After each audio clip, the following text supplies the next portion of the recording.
Okay जी। अस्सलाम वालेकुम, सबको मेरी आवाज आ रही है? एक बार बता दें कि सबको मेरी आवाज आ रही है, फिर हम अपना लेक्चर स्टार्ट करते हैं।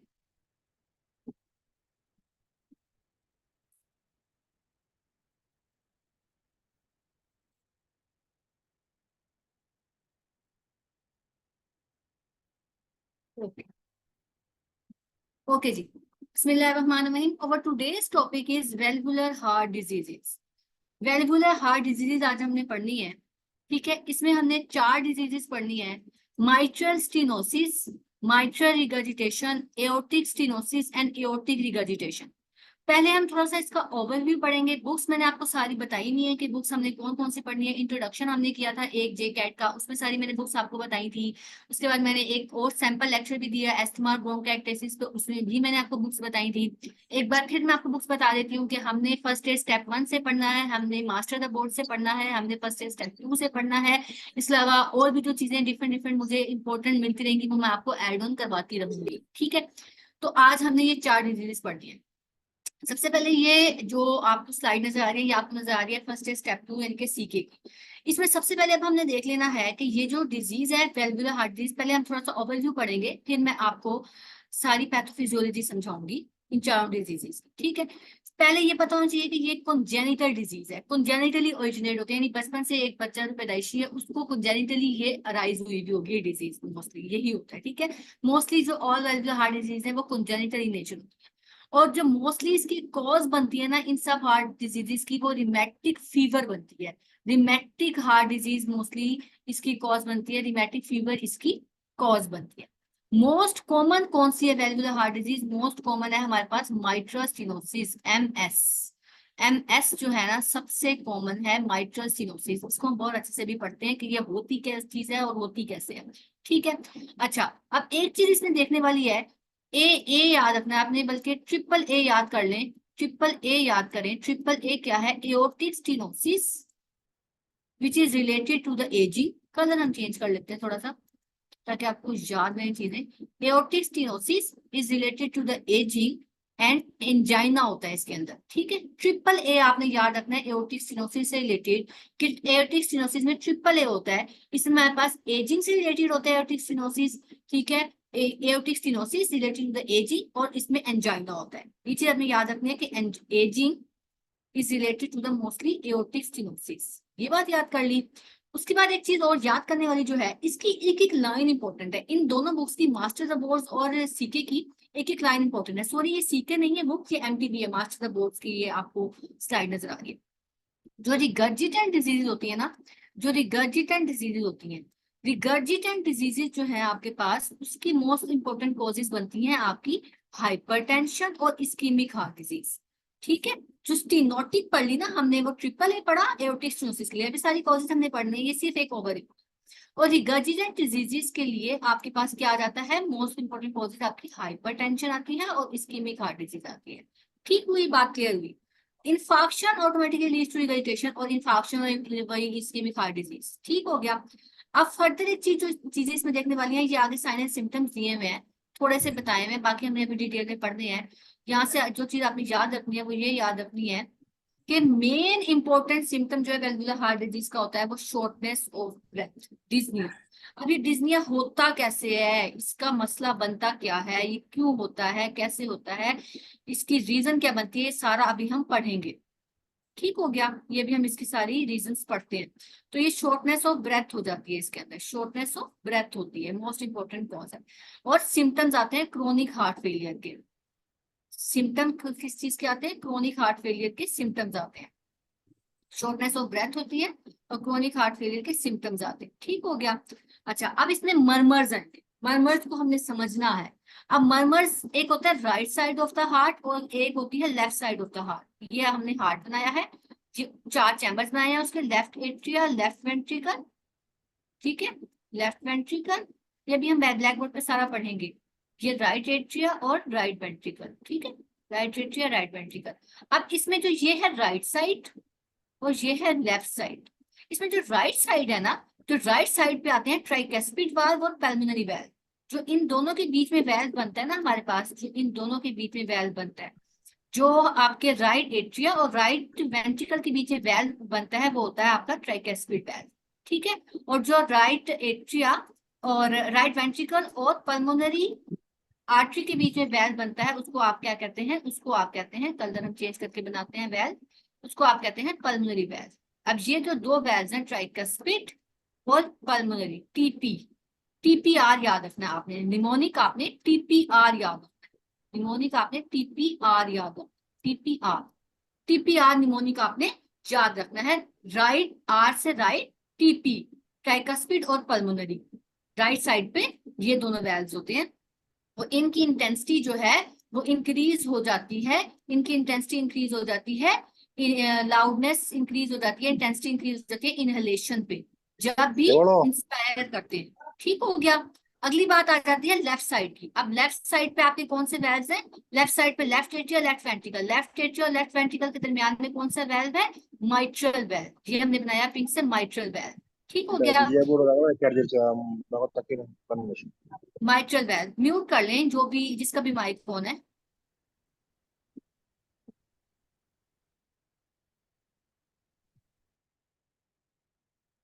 ठीक है, अच्छा। अब ये लेफ्ट एट्रियल लेफ्ट वेंट्रिकल के दरमियान में हो गया माइट्रल वेल्व। अब लेफ्ट वेंट्रिकल के साथ हमारे पास क्या होता है, यहाँ पे एओर्टा जा रहा होता है। अब लेफ्ट वेंट्रिकल और एओर्टा के दरमियान में कौन सा वेल्व होता है हमारे पास, कौन सा वेल्व होता है, एओर्टिक वेल्व, ठीक हो गया, एओर्टिक वेल्व। अब यहाँ पे माइट्रल वेल्व और एओर्टिक वेल्व, माइट्रल एओर्टिक और left, L A M, LAM याद कर लो, ठीक है, एल ए एम, टीपीआर और लैम, यहाँ पे ट्राइकस्पिड और पल्मोनरी वेल्व होते हैं, यहाँ पे एओर्टिक और माइट्रल वेल्व होते हैं, ठीक है, लैम। अब ये वाले जो है ये एक्सहेलेशन से हमारे पास लंग्स की, exhalation will squeeze blood out of the lungs and into the left side of the heart, ठीक है, ये एक्सहेलेशन से हमारे पास इंक्रीज होते हैं। ये बात क्लियर हो गई, ये भी हमने ओवरव्यू पढ़ लिया, इसके टेस्ट वगैरह सारे अभी हम आगे पढ़ते हैं। अभी हम पहले देख लेते हैं सारे डिफरेंट डिजीजेस की पैथोफिजियोलॉजी। सबसे पहले हम देखेंगे माइट्रल स्टेनोसिस,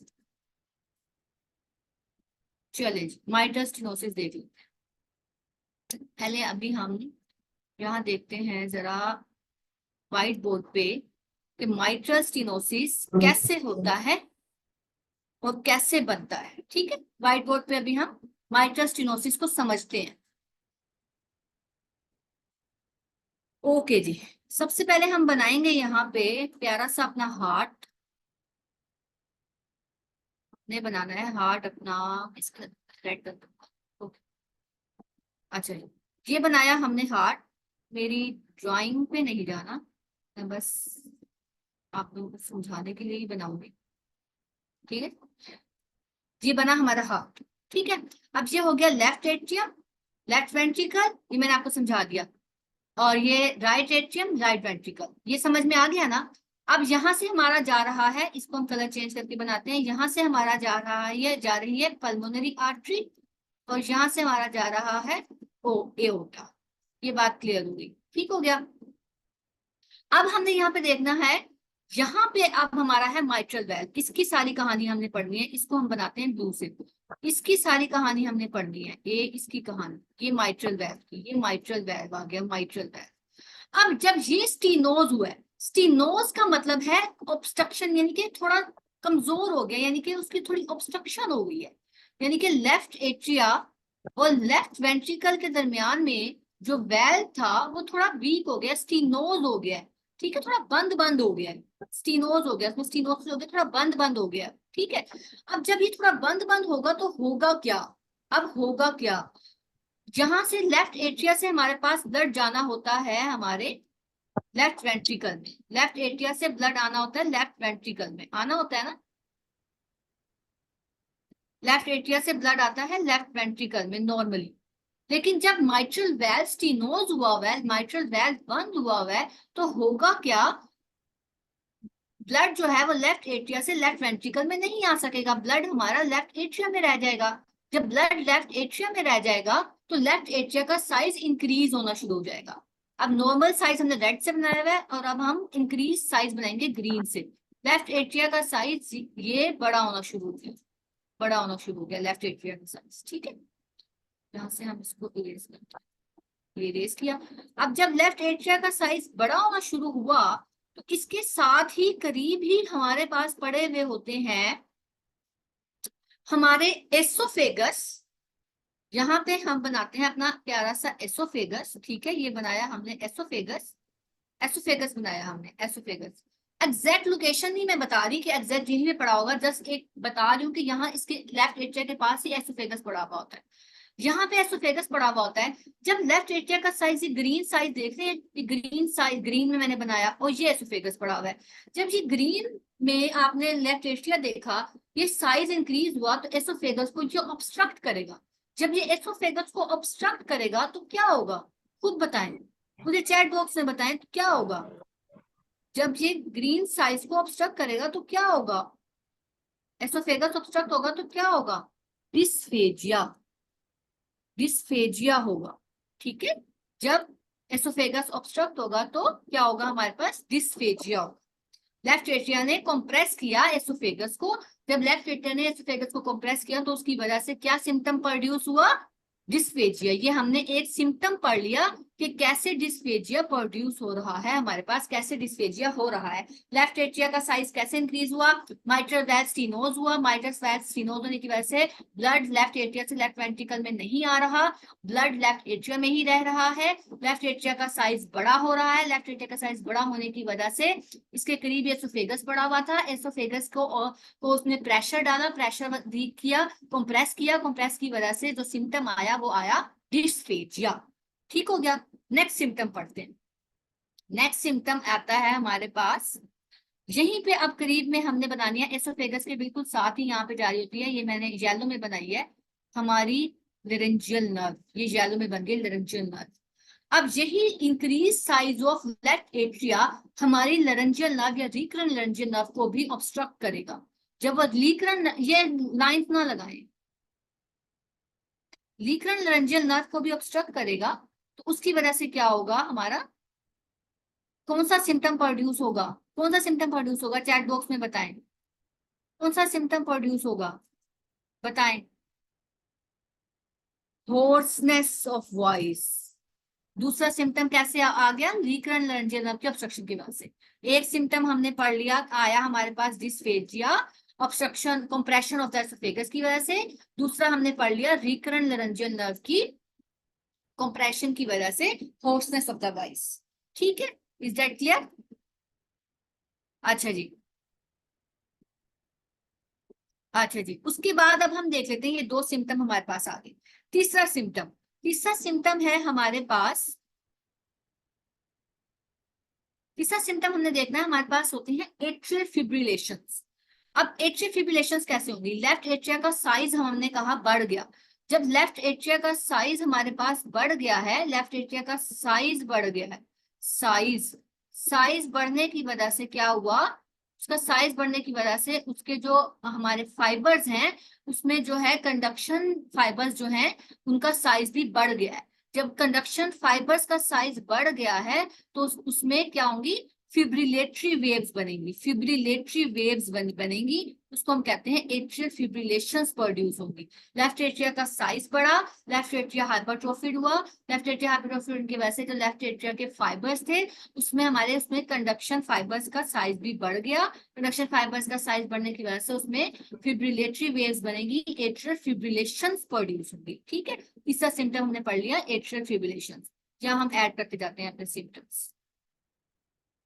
तीसरा सिम्टम हमने पढ़ा एट्रियल फिब्रिलेशन, एट्रियल फिब्रिलेशन, ये हो गया। ठीक है, अब हम देखते हैं अपना अगला symptom.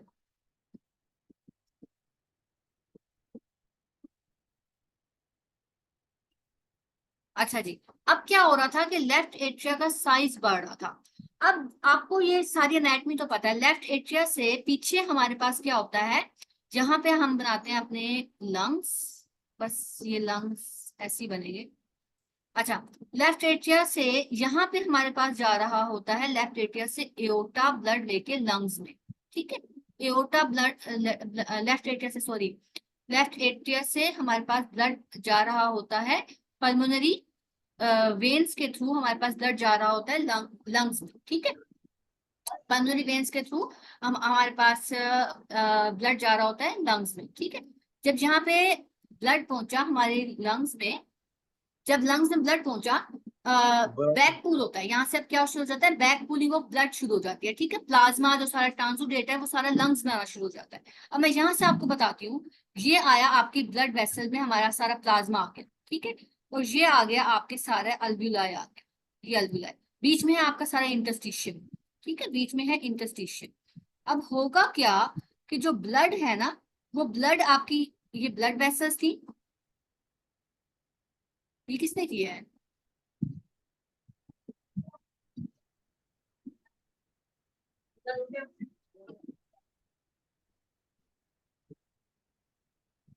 This is not fair बच्चों। लेफ्ट एट्रिया से जो आपका सारा ब्लड था, एनोटेटस को मैंने निकाल ही देना है अब यहाँ से। लेफ्ट एट्रिया से जो सारा आपका ब्लड था तो लंग्स में आया, ठीक है, तो ट्रांसुडेट था सारा, और सारा जो लंग्स में आया जो इंटरस्टिशियम, जो आपकी ब्लड वेसल्स थी वहां से इंटरस्टिशियम में आया, और इंटरस्टिशियम से आपका सारा जो है वो आ गया एल्व्यूलाई में, ठीक है। ये ब्लड वेसल है, ब्लड वेसल से आया इंटरस्टिशियम में, और इंटरस्टिशियम से आ गया आपके एल्व्यूलाई। एल्व्यूलाई में सारे जो ट्रांसुडेट्स थे सारे वो आपके एल्व्यूलाई में पूलिंग हो गई, सारी पूलिंग हो गई, ठीक है। अब इससे कौन सा सिम्टम प्रोड्यूस होगा, tell me in the chat box, कौन सा सिम्टम प्रोड्यूस होगा, कौन सा सिम्टम प्रोड्यूस होगा, पूलिंग होगी, पल्मोनरी अडीमा हो जाएगा इसकी वजह से, ठीक है।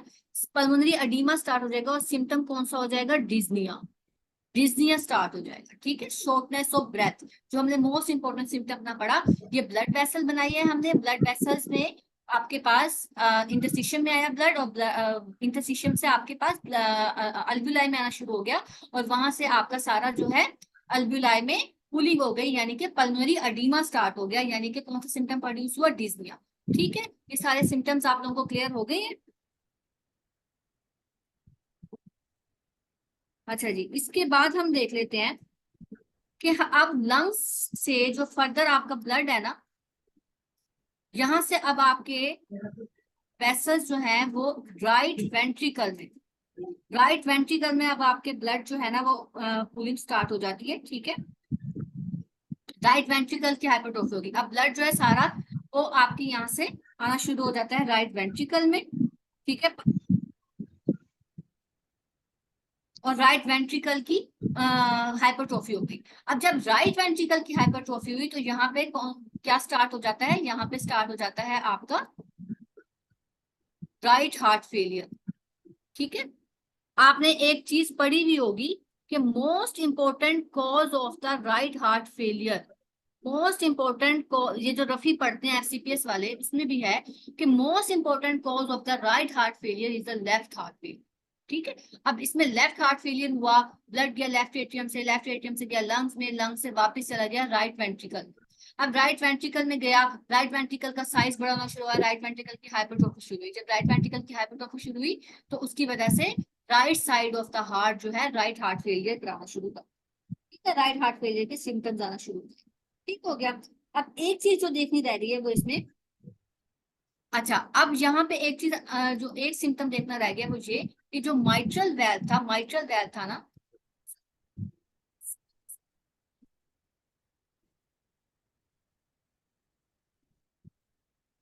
माइट्रल वेल्व बताते हैं,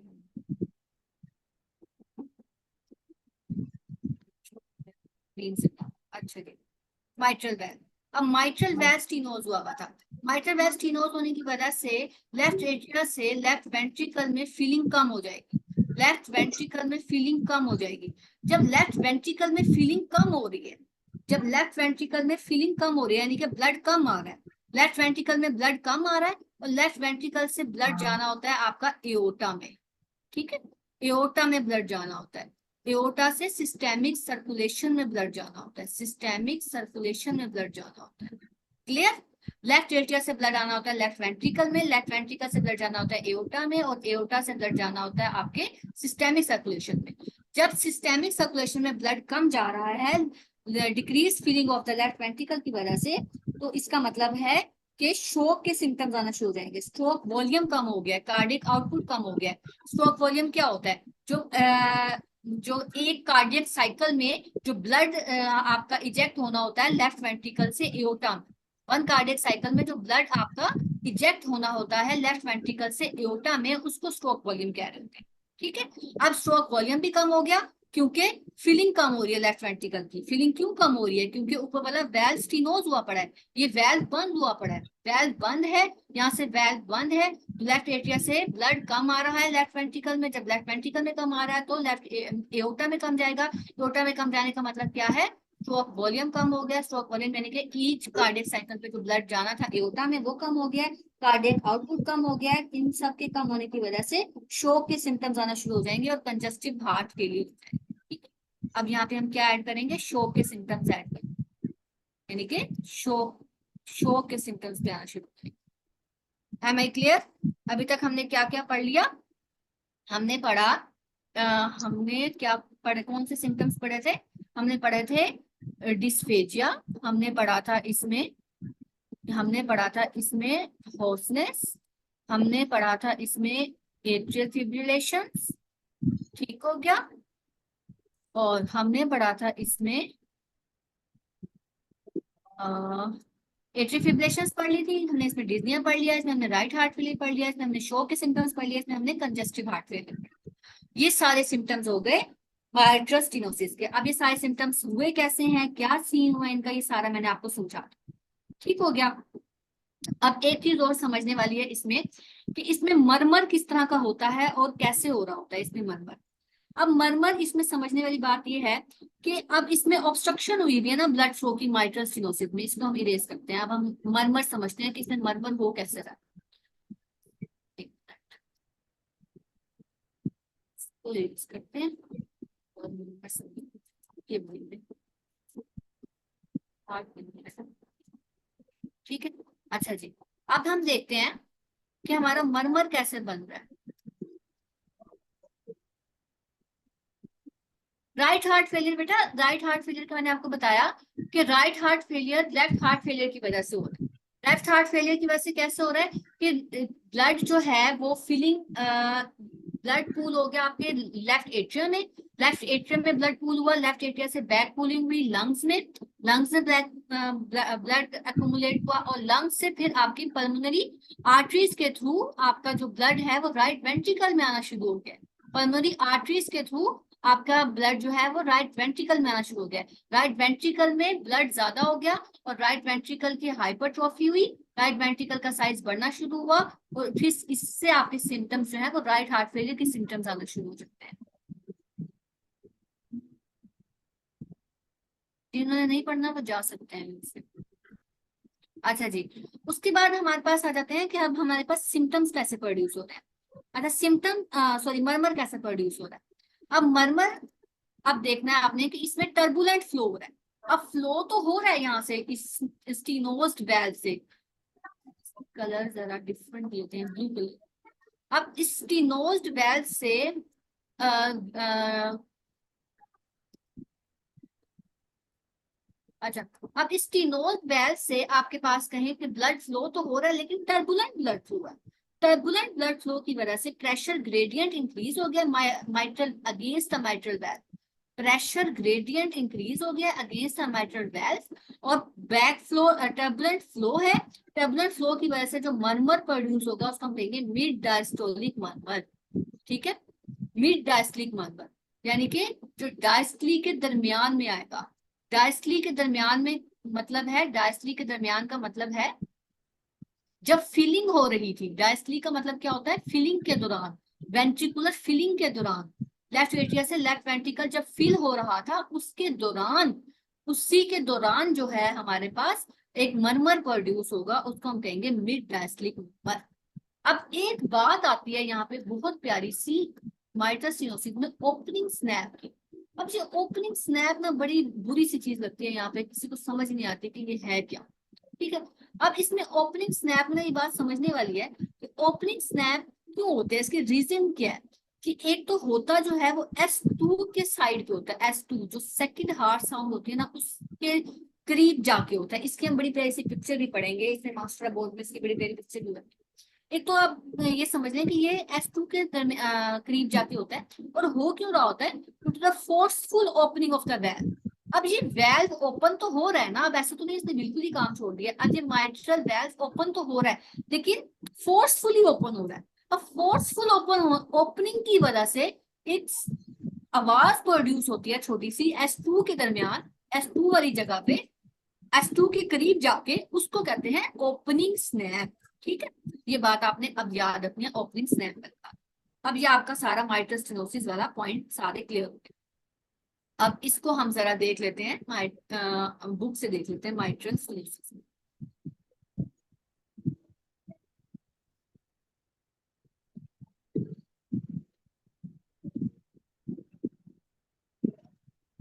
माइट्रल स्टेनोसिस स्क्रीन शो हो रही है, बुक शो हो रही है बच्चों?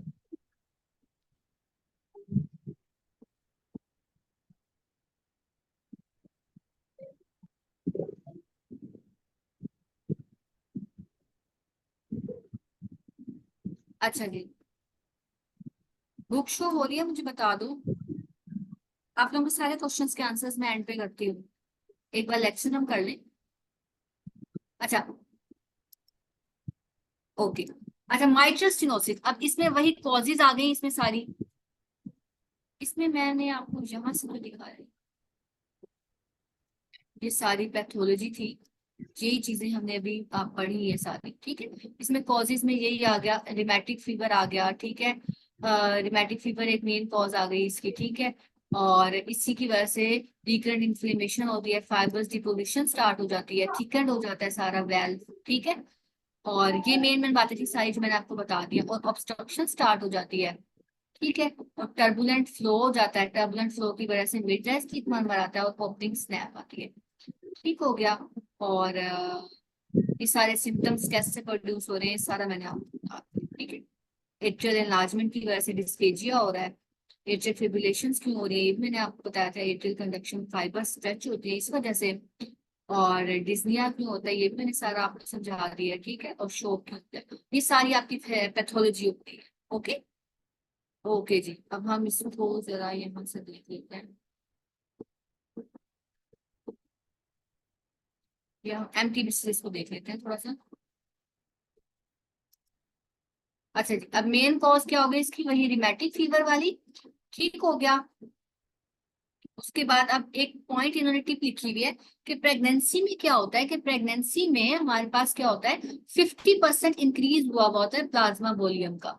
ठीक है, जिसकी वजह से क्या होता है कि नैरो कर देता है, प्लाज्मा वॉल्यूम ज्यादा होने की वजह से वेल्व जो है वो नैरो हो जाता है।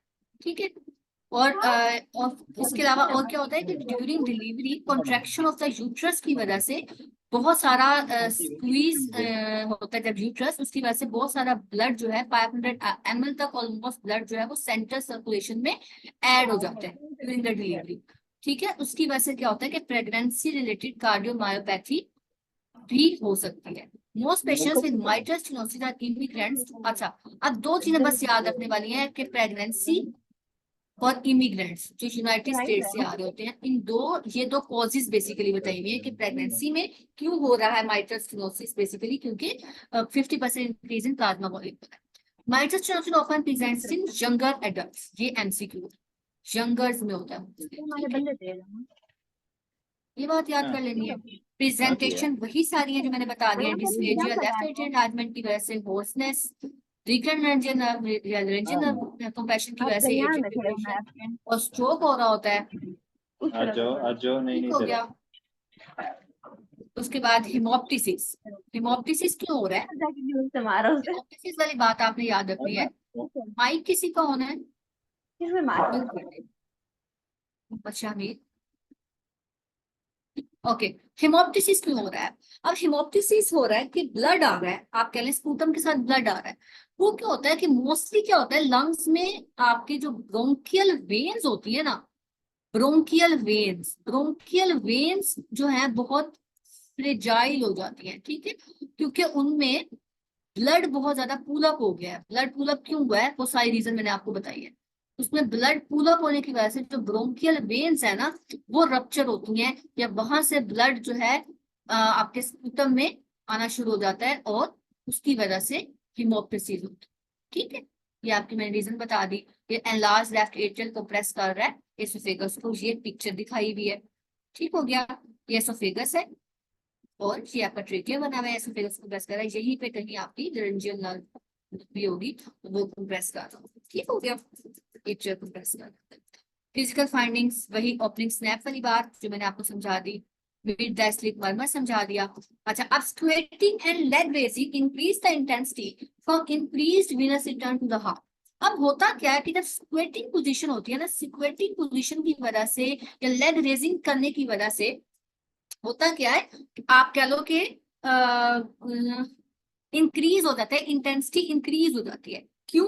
क्योंकि प्री लोड अफेक्ट हुआ हुआ है इसमें। ठीक है, प्री लोड अफेक्ट होता है, प्री लोड डिक्रीज हो जाता है इसमें। ठीक हो गया, प्री लोड डिक्रीज होने की वजह से आप कह लो कि स्क्वेटिंग और लेग रेजिंग जो है उसकी उसमें इंटेंसिटी जो है वो इंक्रीज हो जाती है। ये अभी सारा आगे आएगा। अच्छा जी, अब इसमें हमने पढ़ लेने हैं सारे डायग्नोस्टिक टेस्ट पढ़ लेने हैं। अब इसमें डायग्नोस्टिक टेस्ट जो है ये ऊपर से मैं आपको दिखाती हूँ डायग्नोस्टिक टेस्ट जो है ये। अब यहाँ पे आपने जो एक सेंसिटिविटी वाली बात पढ़नी है ना, कि एक जो एमसीक्यूज आते हैं ना आपको जेकैट में पूछा जाता है, what is the best initial test, what is the most sensitive test, what is the most specific test, what is the diagnostic test, what is the, यही 3-4 सवाल आ रहे होते हैं। ठीक है, और sensitive test, specific test, initial test, diagnostic test. ठीक है, यही 4-5 accurate accurate most accurate test, ये 4-5 सवाल होते हैं। अब इस टॉपिक से रिलेटेड ये बात समझने वाली है कि कौन सा इनिशियल है, कौन सा स्पेसिफिक है, कौन सा सेंसिटिव है, ये सारा समझे। अब होता क्या है कि वेलवुलर हार्ट डिजीज में मेनली हमने इकोकार्डियोग्राम कराना होता है। In best initial test valvular heart disease में इकोकार्डियोग्राम। ठीक है, इको करानी है इसमें हमें। सबसे पहले इनिशियल टेस्ट कौन सा हो गया, इको। ये आपका एमसीक्यू हो गया, एमसीक्यूज मोस्ट इंपोर्टेंट। फिर हमने इको कौन सी करानी है जी, transoesophageal echo is generally both more sensitive and more specific than transthoracic. अब क्यों, क्यों ये ज्यादा सेंसिटिव और स्पेसिफिक है, क्योंकि हमने अंदर डालकर वेल देखना है, एसोफेगस के अंदर डालकर, अंदर से एसोफेगस, इसमें हम क्या करते हैं, एसोफेगस के अंदर डाल के कैमरे को, और वहां से हम एचर देख रहे होते हैं, वहां से हम नेचुरल वेल देख रहे होते हैं बेसिकली एसोफेगस के अंदर डाल के, और वहां से हम देखते हैं कि वो स्टीनोज तो नहीं हुआ हुआ। ये ज्यादा सेंसिटिव और स्पेसिफिक है बजाय इसके कि हम थोरेक्स के ऊपर से एको करें। ठीक हो गया, उसके बाद आ जाता है catheterization is the most accurate test. दूसरा एमसीक्यू कैथेटराइजेशन। कैथेटराइजेशन क्या बला है भाई, कैथेटराइजेशन में आपको पिक्चर्स भी दिखाती हूँ। कैथेटराइजेशन है आपकी जी कि आप क्या करते हो कि आपकी जो ब्रेकियल आर्टरी है ना, सॉरी रेडियल आर्टरी है, रेडियल आर्टरी से आप कैथेटर डालते हो, आप डायरेक्टली जाते हो हार्ट तक। हार्ट तक जाके आप देखते हो आपके वेल कौन सा अफेक्ट हुआ है। सारे ये जो टेस्ट मैं बता रही हूँ ना, ये सारी वेलवर डिजीज के लिए है। ठीक है, बेस्ट इनिशियल टेस्ट एको में भी कौन सी, ट्रांसएसोफेजियल। दूसरा एक्यूरेट टेस्ट कैथेटराइजेशन। कैथेटराइजेशन में क्या कहते हैं, रेडियल आर्टरी से हम जाते हैं हार्ट की तरफ और हार्ट में जाके देखते हैं, देख भी सकते हैं हम और ट्रीट भी कर सकते हैं वेल्स को कैथेटराइजेशन के थ्रू। इसमें हमने हार्ट को देखना है, इसमें हमने हार्ट को क्या देखना है, हमने हमने हार्ट को देखना है कि वैल्व अफेक्ट हुआ है या नहीं, स्टीनोज है या नहीं, रिगर्जिटेशन उसमें हो रही है या नहीं हो रही। ये कैथेटराइजेशन से हमने ये देख लेना है। देख भी सकते हो, ट्रीट भी कर सकते हैं। ट्रीटमेंट क्या कर सकते हैं इससे हम, बैलून वेलवुलोप्लास्टी, ये आगे हम पढ़ते हैं। मैं आपको दिखा देती हूँ, इसकी पिक्चर है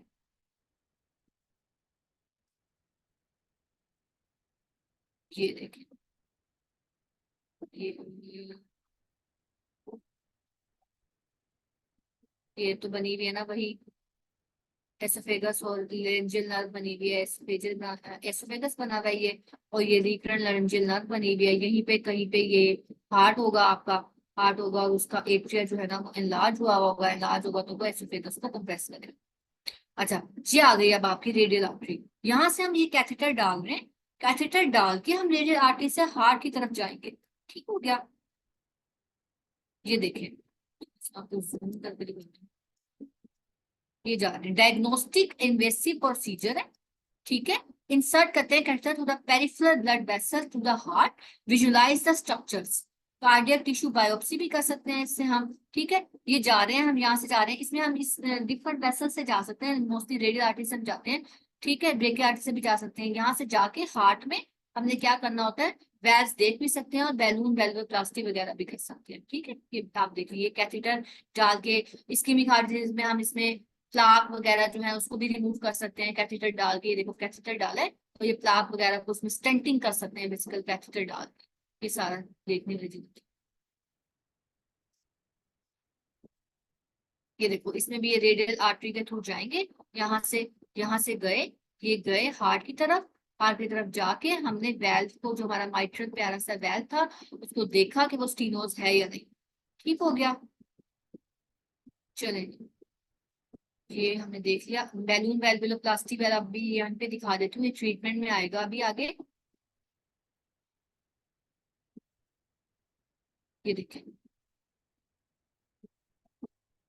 ये लेफ्ट एट्रियम बना हुआ है ना, लेफ्ट एट्रियम है, और ये बैलून हम डाल देते हैं कैथेटर से, इसी तरह से रेडियल आर्टरी से जाके ना, ये इसके अंदर हम एक बैलून डाल देते हैं, बैलून डाल देते हैं ताकि जो स्टीनोज हुआ है ना वेल्व पूरा, वो डायलेट हो जाए।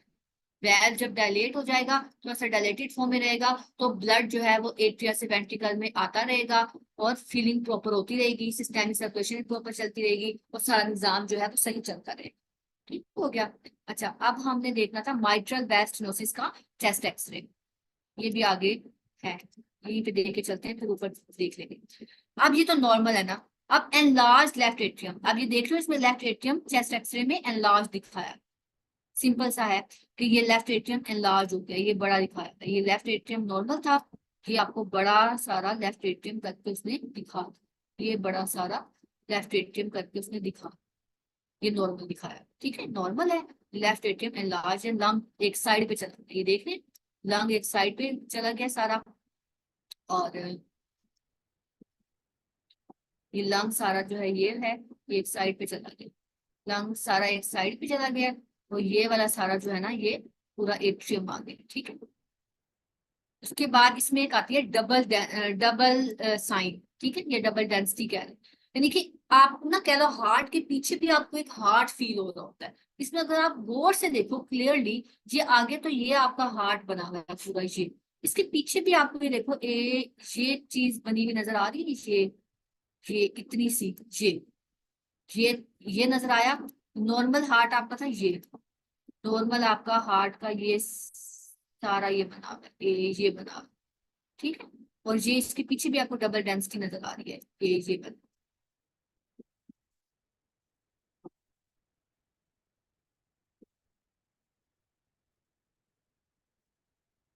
ये सारी डबल डेंसिटी टाइप नजर आ रही है, ठीक है, इसमें डबल डेंसिटी में नजर आ रही है, ये हो गया।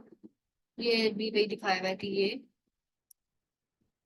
Enlarge left atrium. हाँ, इसमें एक चीज और कि स्ट्रेटनिंग हुई भी है, ये स्ट्रेटनिंग ऑफ द बॉर्डर दिखाया है, स्ट्रेटनिंग ऑफ द बॉर्डर दिखाया है, लेफ्ट हार्ट का स्ट्रेटनिंग ऑफ द बॉर्डर दिखाया है, ठीक है। ये दिखाने वाली चीज थी आप लोगों को। चलिए अब ऊपर चलते हैं, यहीं से पढ़ते हैं हम जो पढ़ रहे थे अपना।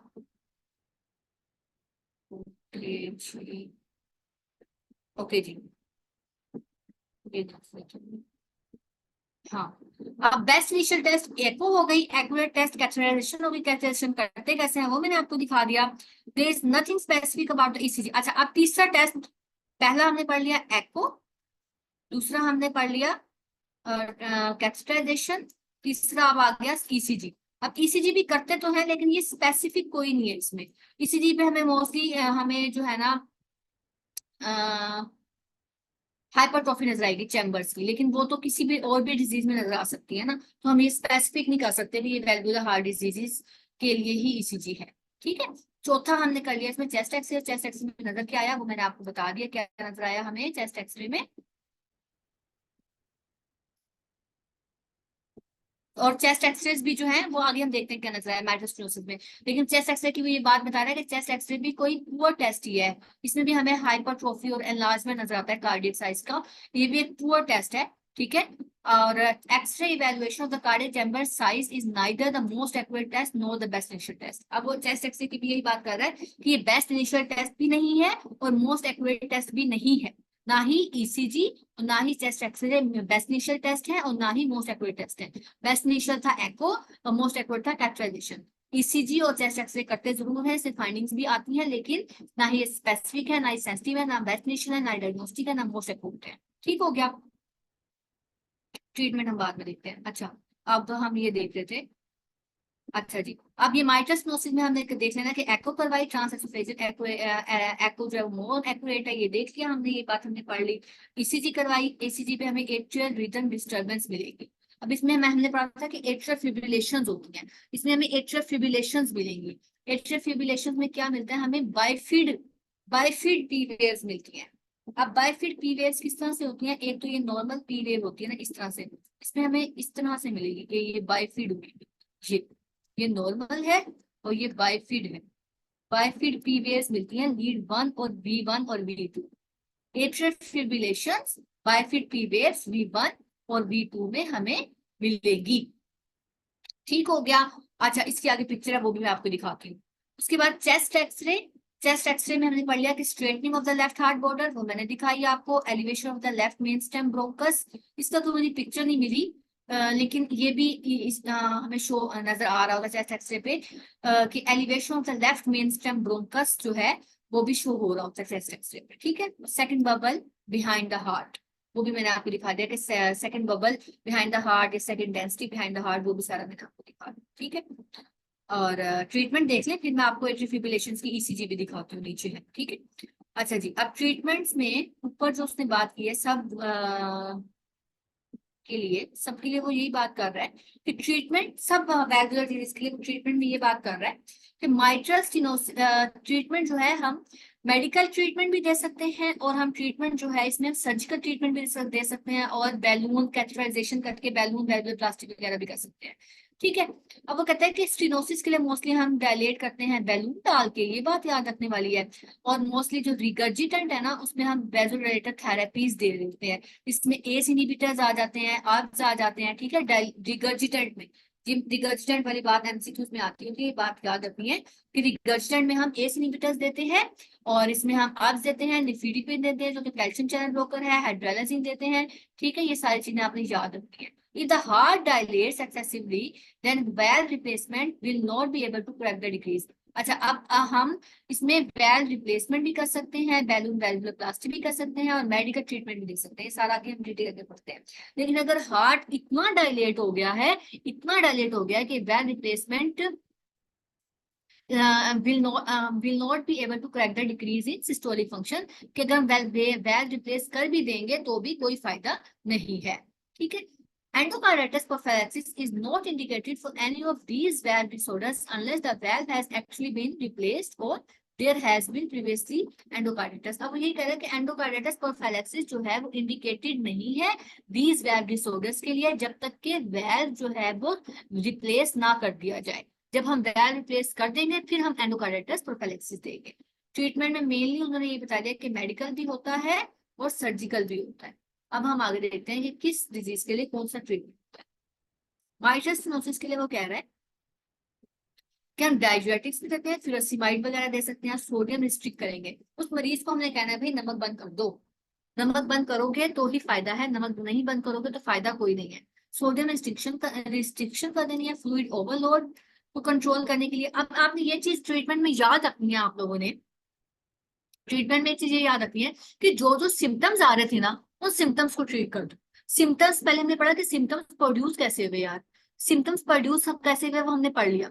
अब उन सिम्टम्स को ट्रीट कर दो, सिंपल, इतना तो पढ़ा है ना हम लोगों ने हाउसों में भी, सिम्टम्स को ट्रीट कर दो।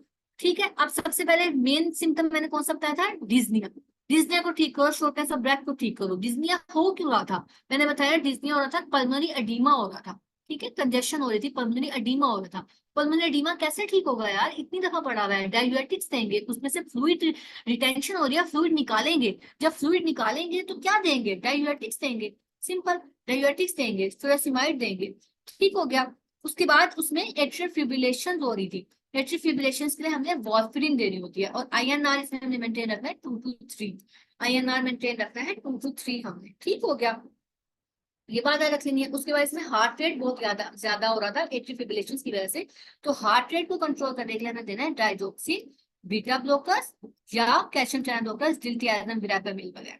ठीक हो गया। डिस्ने कंट्रोल कर लिया, डाययूरेटिक सोडियम रिस्ट्रिक्शन कर दी, एट्रियल फिब्रिलेशन के लिए वार्फरिन देनी, और आईएनआर वाली बात याद रखनी है कि आईएनआर हमने 2 to 3 तक मेंटेन रखना होता है। रेट कंट्रोल के लिए हमें डायजोक्सिन और बीटा ब्लॉकर्स, डिल्टियाजम और वेरापेमिल ड्यूटी, ये चीजें इंपॉर्टेंट है, ये याद रखनी है। उसके बाद हम सर्जिकल ट्रीटमेंट पाते हैं। सर्जिकल ट्रीटमेंट में कलर चेंज करते हैं हम, कलर हम लेते हैं ये। अच्छा, अब सर्जिकल ट्रीटमेंट में सर्जिकल ट्रीटमेंट में बैलून वेलुलोप्लास्टी और वेल रिप्लेस। अब बैलून वेलुलोप्लास्टी कैसे करते हैं? डन विद द कैथेटर, ये मैंने आपको बता दिया कैसे। रेडियल आर्टरी से जाएंगे हार्ट तक, हार्ट तक जाने के बाद क्या करेंगे, वहां पे बैलून लगा देंगे, एक बैलून लगा देंगे। ये था हमारा माइट्रल वेल्व पड़ा हुआ, पर्पल से बनाएंगे माइट्रल वेल्व।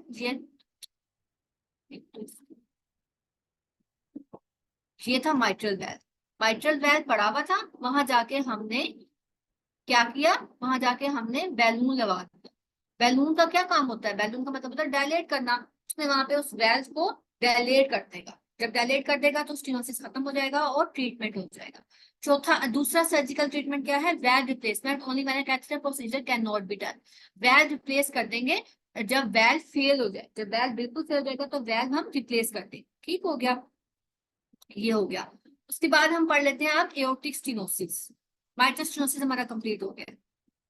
अब हम आते हैं एओर्टिक स्टेनोसिस। ये है हमारा एओर्टिक स्टेनोसिस।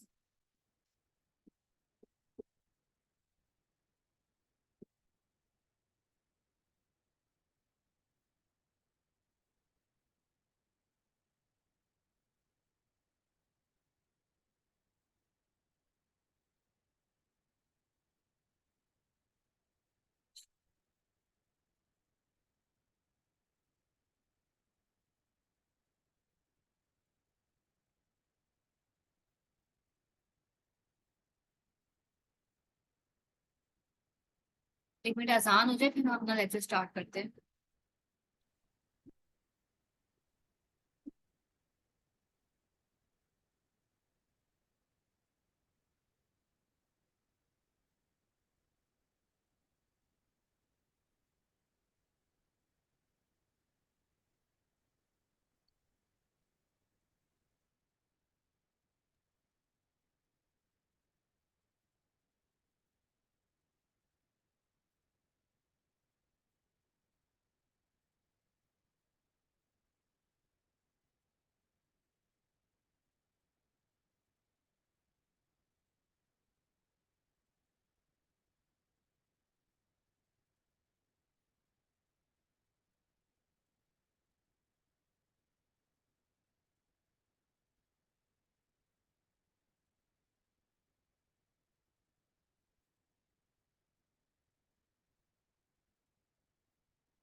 ओके जी, अब हम देखते हैं एओर्टिक स्टेनोसिस। अब हम फिर से बनाएंगे अपना हार्ट, लेग नहीं, लेग हार्ट नहीं बनाएंगे,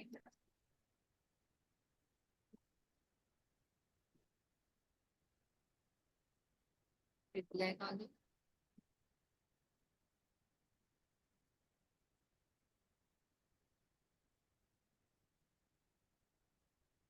ओके जी, ये हमने बना लिया हार्ट, इसी हार्ट से ज्यादा करो बच्चों।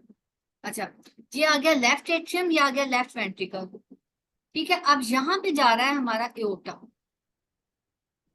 अब हमने एओर्टा का स्टीनोसिस पढ़ना है, एओर्टिक वेल्व का, ये जा रहा है एओर्टा।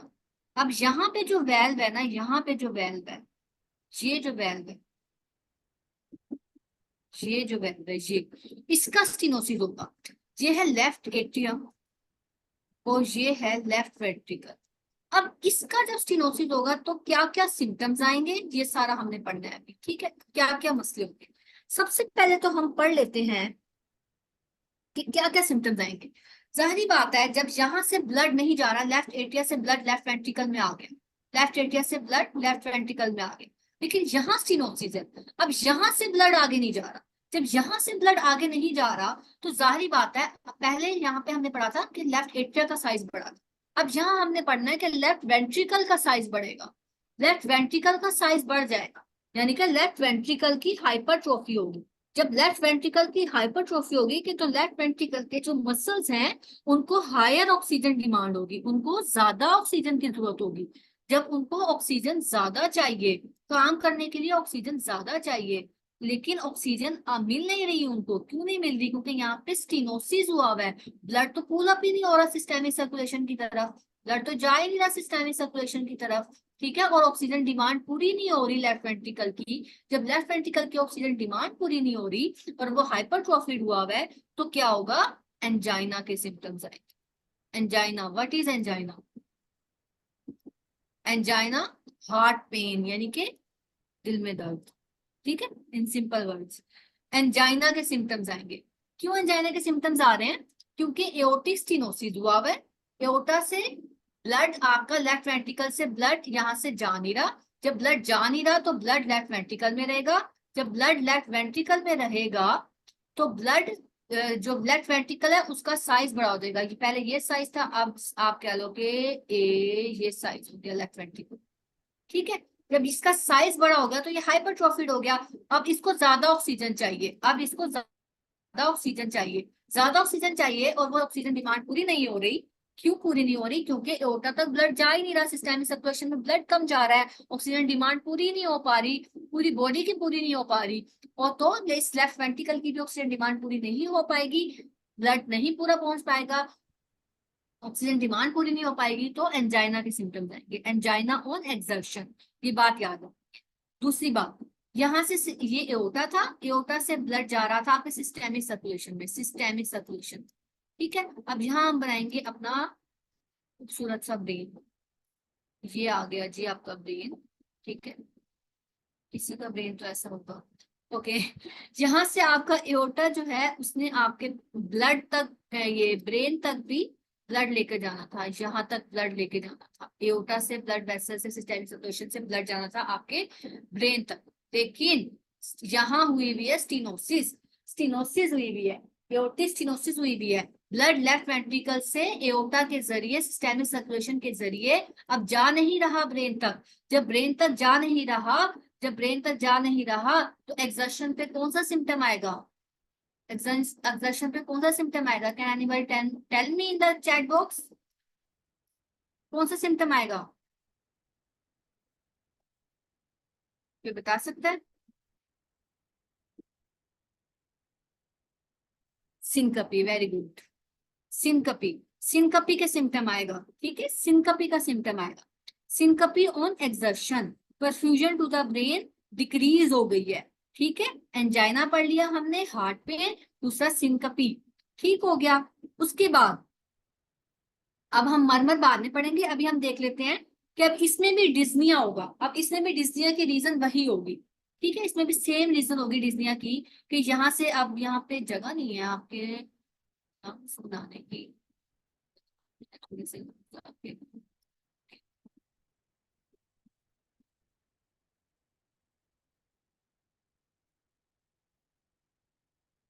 ये देखें।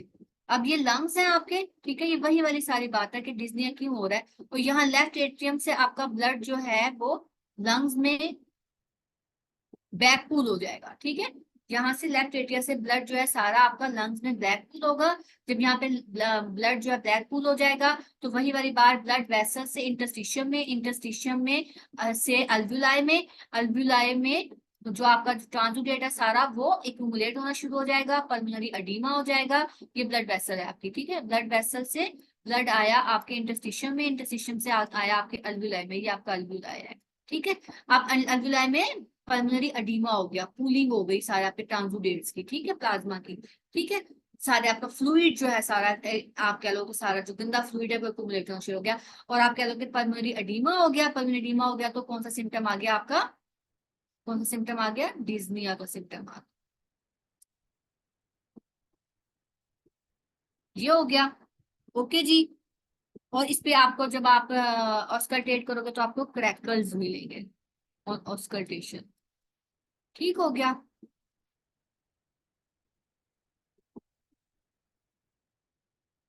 उसके बाद हम देख लेते हैं इसमें मरमर। अब मरमर भी क्यों हो रहा है, क्योंकि यहाँ पे टर्बुलेंट फ्लो है।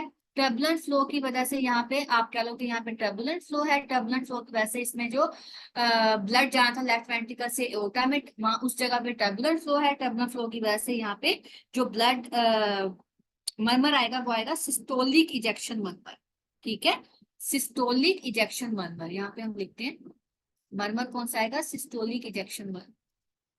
सिस्टोलिक इजेक्शन इसको हम क्यों कह रहे हैं, सिस्टोलिक इजेक्शन इसको हम इसलिए कह रहे हैं क्योंकि ड्यूरिंग द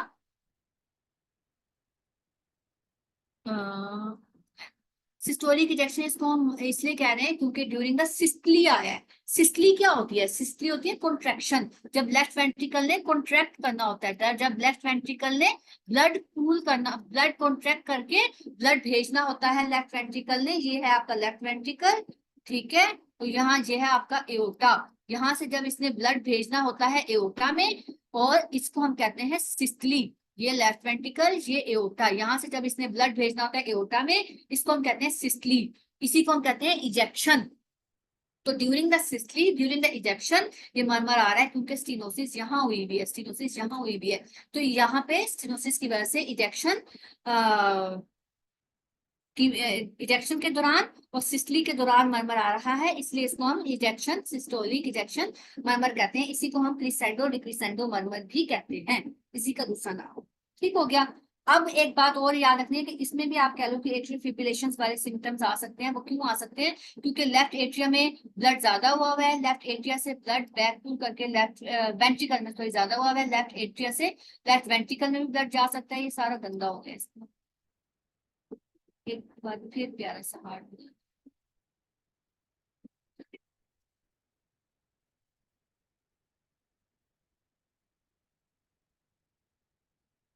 ठीक है। अब यहाँ से लेफ्ट एट्रिया से लेफ्ट वेंट्रिकल में ब्लड आ रहा था, लेकिन लेफ्ट एट्रिया यहाँ पे स्टेनोसिस है, लेफ्ट एट्रिया में लेफ्ट वेंट्रिकल में ब्लड जो है वो एक्यूमुलेट हो रहा है, तो सारा ब्लड जो है वो बैक पुल भी हो सकता है, लेफ्ट एट्रिया में भी जा सकता है, ठीक है, लेफ्ट एट्रिया में गया, फिर लेफ्ट एट्रिया से ही आगे लंग्स में गया था, वो जिसकी वजह से डिज्निया के सिम्टम्स आए थे। अब यहाँ पे लेफ्ट एट्रिया भी इलाज हो सकता है, लेफ्ट वेंट्रिकल तो इलाज मैंने आपको बताया ना, यहाँ पे लेफ्ट एट्रिया भी इलाज हो सकता है क्योंकि ब्लड लेफ्ट वेंट्रिकल में भी रह रहा है और ब्लड आप कह लो कि लेफ्ट एट्रिया में भी आ गए, लेफ्ट एट्रिया भी इलाज हो सकता है, यहाँ पे फिर एट्रियल फिब्रिलेशन भी हो सकती है, ठीक है, एट्रियल फिब्रिलेशन भी आ सकती है।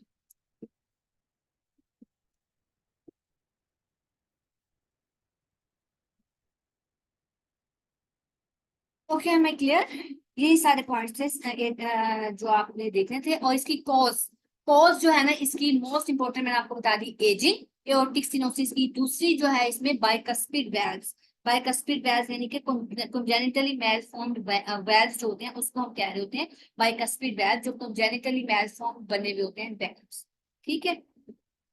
अच्छा जी, इसको अब हम देख लेते हैं अपनी बुक से।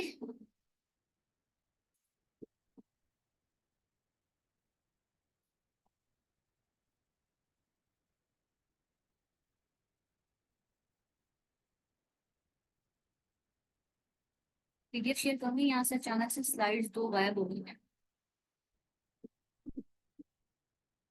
ओपन ही कर दिए।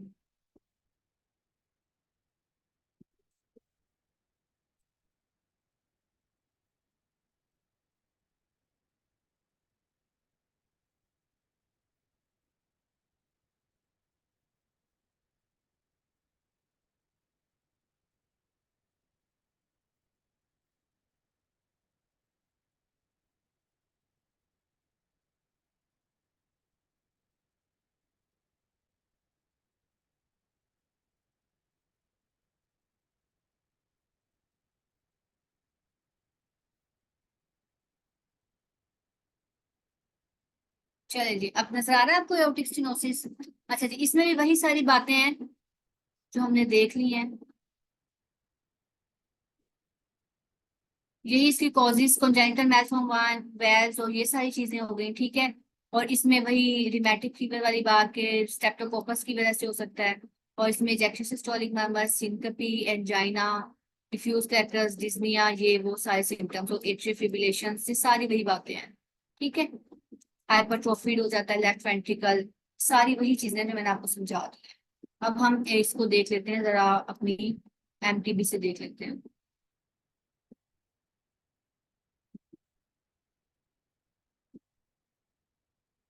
Aortic stenosis congenital bicuspid valves, इसकी ये कॉज हो गई, ठीक है। और एज की वजह से जो कैल्सिफिकेशन हो जाती है, ये कॉज, ठीक है। एंजाइना इसका मोस्ट इंपॉर्टेंट सिम्टम है, सिंकपी और क्रोनिक हार्ट फेलियर के सिम्टम्स, ठीक है, ये बता दिया मैंने। प्रीक्रिसेंडो डिक्रिसेंडो मरमर, ये भी बता दिया मैंने आपको। और ये आपको सुनाई कहाँ पे दे रहा होता है मरमर, ये भी आगे एक स्लाइड आएगी, फर्स्ट एड स्टेप 1 की स्लाइड है, वो देखेंगे हम अभी आगे। क्रिसेंडो डिक्रिसेंडो मरमर आपका सेकंड राइट इंटरकोस्टल स्पेस में। अब ये आपकी चेस्ट बना हुआ है ना, आप कह लो कि ये चेस्ट बना हुआ है, राइट, पूरा चेस्ट है, सॉरी, ठीक है। अब ये राइट साइड है और ये लेफ्ट साइड है, इसमें जो सेकेंड इंटरकोस्टल स्पेस होगी ना राइट साइड पे, जहां पे आपको ये मर्मर सुनाई देता है एओर्टिक स्टेनोसिस का, ठीक है। एओर्टिक स्टेनोसिस का राइट साइड पे मर्मर सुनाई देता है, ये आगे मैं आपको पिक्चर दिखाती हूँ, ठीक है। अच्छा जी, अच्छा अब यहाँ पे एक बात करने वाली है, देखने वाली है, इंपॉर्टेंट। वेलसल्वा एंड स्टैंडिंग इंप्रूव और decrease the intensity of the murmur. अब जब वेलसल्वा मैन्योवर करते हैं ना, उसकी वजह से क्या होता है, वेलसल्वा मैन्योवर यानी कि जब नाक बंद करेंगे और डीप ब्रीथ करेंगे, ठीक है, उसकी वजह से क्या होता है कि जो मर्मर की इंटेंसिटी है वो इंप्रूव हो जाती है, ठीक है, ठीक है, यानी कि डिक्रीज हो जाता है मर्मर, ठीक है, मर्मर डिक्रीज हो जाता है फ्रॉम डिक्रीज वीनस रिटर्न, क्योंकि वीनस रिटर्न कम हो रहा है। जब भी आप स्टैंड करेंगे, जब भी आप खड़े होंगे या जब भी आप वेलसल्वा मैनोवर करेंगे, तो क्या होगा कि मरमर डिक्रीज हो जाएगा, क्यों, क्योंकि वीनस रिटर्न जो है हार्ट की तरफ वो डिक्रीज हो गया है, ठीक है। दूसरा point, hand grip, hand grip या फिर आप कह लो कि हुक्का बनाना यानी कि फिस्ट बनाना, ठीक है, फिस्ट बनाना या हैंड ग्रिप, जब भी आप ये काम करोगे तो उससे क्या होगा, ये वाला murmur softens the murmur because of the decrease ejection of the blood, blood की इजेक्शन जो है वो डिक्रीज हो जाएगी, इसकी वजह से मरमर जो है वो सॉफ्ट हो जाएगा, ठीक हो गया। डायग्नोस्टिक टेस्ट वही सारे हैं जो हमने पढ़ लिए हैं, ट्रांसथोरेसिक, ट्रांसएसोफेजियल कैथेटराइजेशन, ईसीजी भी है इसमें, चेस्ट एक्सरे भी है। अब इसमें ईसीजी कैसी आएगी, ये हम आगे सारी ईसीजी में आपको अभी दिखाता हूँ। इसमें ईसीजी में होता है left ventricular hypertrophy. Left ventricular hypertrophy कैसे होती है, इसको हमने देखना कैसे है, मैं दिखाती हूँ। इसको हमने देखना होता है कि जो V1 और V5 में हम देखते हैं, बेसिकली V5 कह लो या V6 कह लो, V5 या V6 इसमें देखते हैं। V1 की हमने देखनी होती है एस वेव, और V5 और V6 इनमें से किसी एक में आर वेव देखनी होती है। इन दोनों के बॉक्सेस काउंट करने होते हैं हमने, S wave in the V1 और आर वेव इन V5 या V6, इनके बॉक्सेस काउंट करेंगे हम ईसीजी के अंदर। अगर वो ग्रेटर देन 35 हैं, अगर वो ग्रेटर देन 35 हैं, तो उसको लेफ्ट वेंट्रिकुलर हाइपरट्रोफी है। तो लेफ्ट वेंट्रिकुलर हाइपरट्रोफी शो होती है हमारे पास एओर्टिक स्टेनोसिस में। लेफ्ट वेंट्रिकुलर हाइपरट्रोफी ईसीजी में और भी डिफरेंट कॉजेज में शो हो सकती है, लेकिन इसमें भी शो होती है, ये बात याद रखना। चेस्ट एक्सरे में आपको क्या नजर आता है, चेस्ट एक्सरे में आपको trans catheter replacement is very effective for aortic stenosis. इसमें हम ट्रांस कैथेटर रिप्लेसमेंट करते हैं। इसमें आपको left ventricular hypertrophy, chest X ray में भी लेफ्ट वेंट्रिकुलर हाइपरट्रोफी नजर आएगी, ये देखो। इसमें हार्ट साइज जो है आपका ग्रेटर देन 50% ऑफ ट्रांसथोरैसिक डायमीटर, ये नॉर्मल बना हुआ है, ये सॉरी ये नॉर्मल था, ठीक है, ये एक नॉर्मल है। इसमें इसका हाफ से भी ज्यादा, इसका हाफ ये बनता है ना, ठीक है, इतना बनता है, इसके हाफ से भी ज्यादा हुआ है कार्डियक साइज, मोर देन 50%, ये लिखा हुआ है, मोर देन 50% हो जाए अगर। ये बात याद रखनी है हमेशा। आपने कैसे चेस्ट एक्सरे में हाइपरट्रोफी देखनी होती है, एक चेस्ट एक्सरे आपके सामने आया है, आपने क्या करना है, आपने सबसे पहले इसकी, एक मिनट इसको हम इरेज करके दोबारा बताती हूँ मैं आपको, फिर इसको आपने देखना कैसे होता है चेस्ट एक्सरे में, कि ये आ सकता है, मेडिसिन में ये चीज इंपॉर्टेंट है। सबसे पहले आपने देखना है नॉर्मल, ये नॉर्मल यानी कि पूरा कितना बनता है इसका साइज, ये, फिर इसका देखो half, we will change the colour ताकि समझ आए इसका हाफ क्या है। इसका हाफ है ये। अब इसका हाफ है ये इसका हाफ है ये। अब इस ये अब आप देखो कार्डियक साइज कितना बन रहा है आपका, ये आपने निकाल लिया। अब आपका कार्डियक साइज कितना बन रहा है, आपका कार्डियक साइज है ये। अब ये आपके हाफ से ज्यादा है, कार्डियक साइज आपके हाफ से ज्यादा है। नॉर्मली आपने क्या किया, ये लाइन ड्रॉ किए, उसका हाफ निकाला, आपका जो हाफ निकला है, जो आपका कार्डियक साइज है, वो उस हाफ से ज्यादा है, मोर देन 50% है। More than 50% of the transthoracic diameter. ये तो पूरी लाइन है, ये ट्रांसथोरेसिक डायमीटर है, और ये इसका हाफ है, यानी कि उसकी 50% से ज्यादा है आपका कार्डियक साइज। तो आप क्या कहोगे कि ये एओर्टिक स्टेनोसिस है। ठीक है, ये हो गया। अच्छा, अब ट्रीटमेंट इसमें हमने क्या करना होता है, वही सारी इसमें हमने हमने इसमें जो बैलून वैल्वुलोप्लास्टी है वो इसमें रूटीनली आप नहीं कर रहे, तो इसमें आप valve transcatheter aortic valve replacement ही आप कर रहे होते हैं। ठीक हो गया। अच्छा, अब इसमें जो देखने वाली चीजें हैं, इसमें सर्जरी की वजह से हायर रिस्क एकेआई हो सकता है और एट्रियल फिब्रिलेशन हो सकती है। ये एक एमसीक्यू पॉइंट है, ये याद रखना है।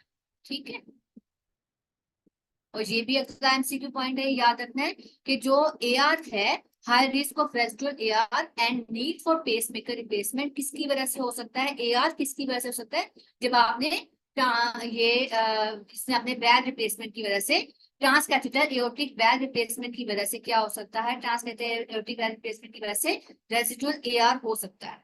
ठीक हो गया। अब हम देखते हैं अपना माइट्रल रिगर्जिटेशन।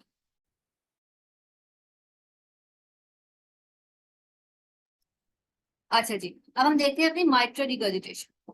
माइट्रल रिगर्जिटेशन में अब क्या क्या होता है ये सारा देख लेते हैं हम एक बार पैथोलॉजी से।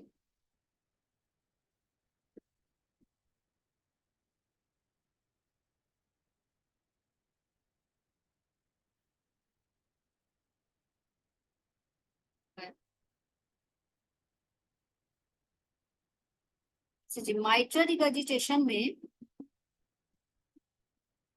आपके पास कॉजेस क्या होती हैं, हम इसको देखते हैं व्हाइट बोर्ड पे फिर से। इसमें अब आपने देखना है कि माइट्रल रिगर्जिटेशन में हुआ क्या है, जो आपका माइट्रल वेल था ना, वो अब रिगर्ज करना शुरू हो गया, यानी कि लूज हो गया। पहले स्टीनोज हुआ था, यानी कि बंद हुआ था। ये आपका आ गया हार्ट। ठीक है, ये आ गया आपका हार्ट। जब ये हार्ट आया और ये आ गया आपका माइट्रल वेल, ये आ गया आपका माइट्रल वेल। अब यहाँ पे पहले स्टीनोज हुआ था, यानी कि बंद हुआ था, अब रिगर्ज होना शुरू हो गया, यानी कि लूज हो गया ये वेल। अब होगा क्या कि सारा ब्लड जो है वो बैक को शुरू हो जाएगा लेफ्ट वेंट्रिकल से लेफ्ट एट्रियम। जब ये काम शुरू होगा, लेफ्ट वॉल्यूम इंक्रीज हो जाएगा, लेफ्ट वेंट्रिकल से लेफ्ट एट्रियम में ज्यादा ज्यादा शुरू हो जाएगा। ठीक है, नहीं सॉरी, लेफ्ट एट्रियम से लेफ्ट वेंट्रिकल में ज्यादा आना शुरू हो जाएगा ब्लड। ठीक है, तो इसमें जो मरमर प्रोड्यूस होगा वो होगा आपका होलोसिस्टोलिक मरमर।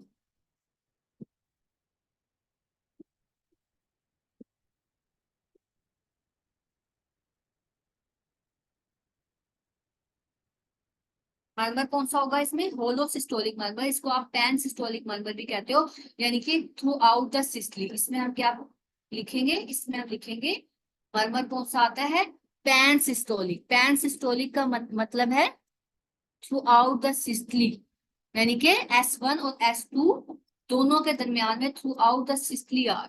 ठीक है, S1 और S2 throughout the systole इसमें आर।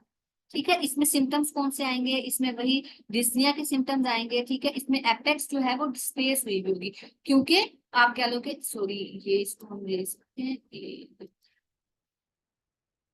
अब इसमें आप कह लोगे इसको, आपको लेफ्ट वेंट्रिकल है, इसमें ज्यादा ब्लड आ रहा है, इसकी वजह से एपेक्स है वो यहाँ से, ये एपेक्स है, ये एपेक्स की जगह से डिस्प्लेस हुई हुई होगी। ठीक है, डिस्प्लेस्ड एपेक्स होगी। ठीक है, तो कंजस्टिव हार्ट फेलियर के सिम्टम्स तो इसमें आएंगे ही, तो इसमें आपको S3 भी सुनाई देगा, इसमें आपको S3 भी सुनाई देगा। ठीक है,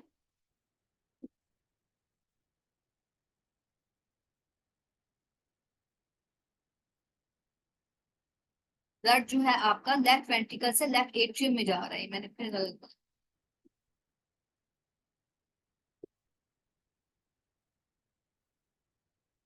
ब्लड आपका लेफ्ट वेंट्रिकल से लेफ्ट एट्रियम में जा रहा है, वॉल्यूम और प्रेशर लेफ्ट एट्रियम में आपका ज्यादा हो गया है।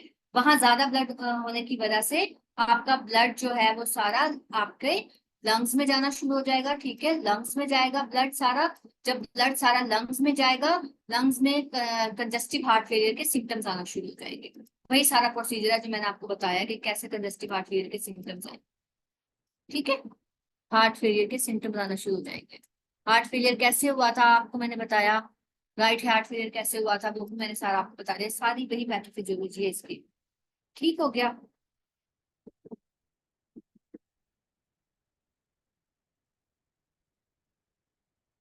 अच्छा जी, उसके बाद हम इसको बुक से देख लेते हैं।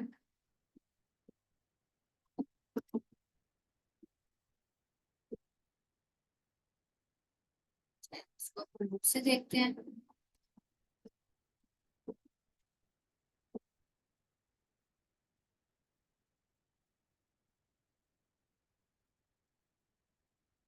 ये है जी आपका माइट्रल रिगर्जिटेशन। इसमें अब आपका क्या है, ये abnormal back flow of the blood through a mitral well that does not fit together. ठीक है। अच्छा जी, अब इसकी कॉजेस क्या है, इसकी कॉजेस मैंने आपको बताई, हाइपरटेंशन, एंडोकार्डाइटिस, मायोकार्डियल इंफाक्शन। ठीक है। TAVR is not the balloon dilatation, इसको बैलून डायलेटेशन नहीं कहते, इसको वेल रिप्लेसमेंट होता है। TAVR is the well replacement. अब इसमें मरमर कौन सा आया, मैंने आपको बताया पैन सिस्टोलिक मरमर। और ये मरमर आपका जो है वो रेडिएट कर रहा होता है एक्सिला तक। ठीक है। अब इसमें हैंड ग्रिप की वजह से क्या होता है, अब इसमें हैंड ग्रिप मैं आपको समझाती हूँ। हैंड ग्रिप से क्या होगा, हैंड ग्रिप से क्या होगा, वर्सन हो जाएगा murmur by pushing blood backward through the well.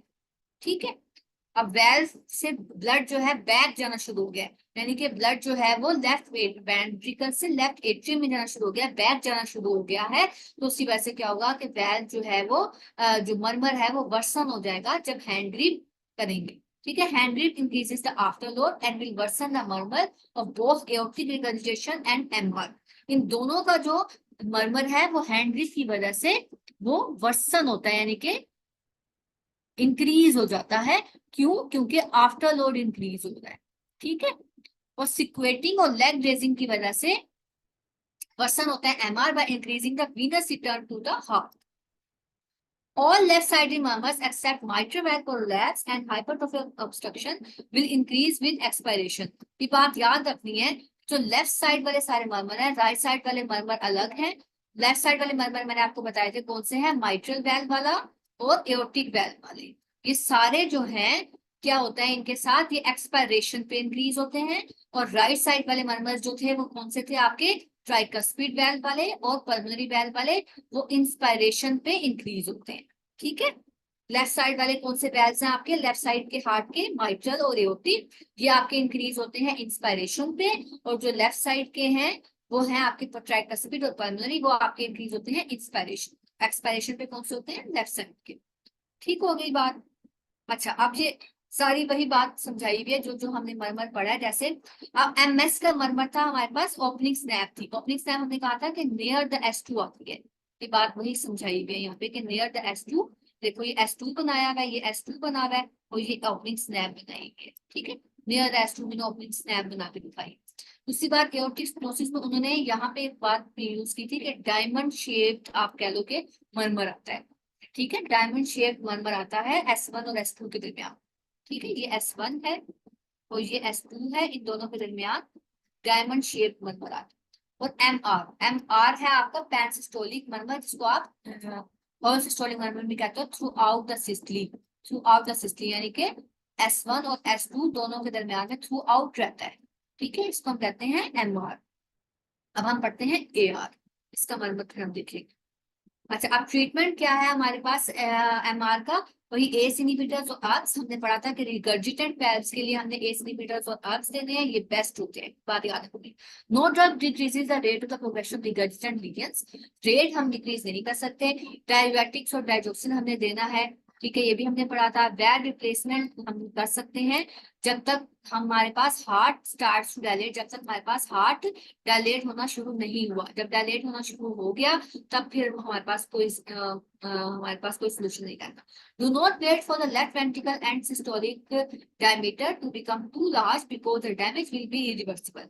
जब हमारे पास हमारा वेंट्रिकल जो है वो इतना बड़ा हो जाए कि अब फिर सिम्टम्स हमारे पास वो खत्म होना शुरू हो जाते हैं। ठीक है, एओर्टिक रिगर्जिटेशन। अब एओर्टिक रिगर्जिटेशन में हम देख लेते हैं। एओर्टिक रिगर्जिटेशन में हमारे पास कॉजेस वही है, myocardial infarction, hypertension, endocarditis, Marfan syndrome. अब एओर्टिक रिगर्जिटेशन में वही सारी बात है।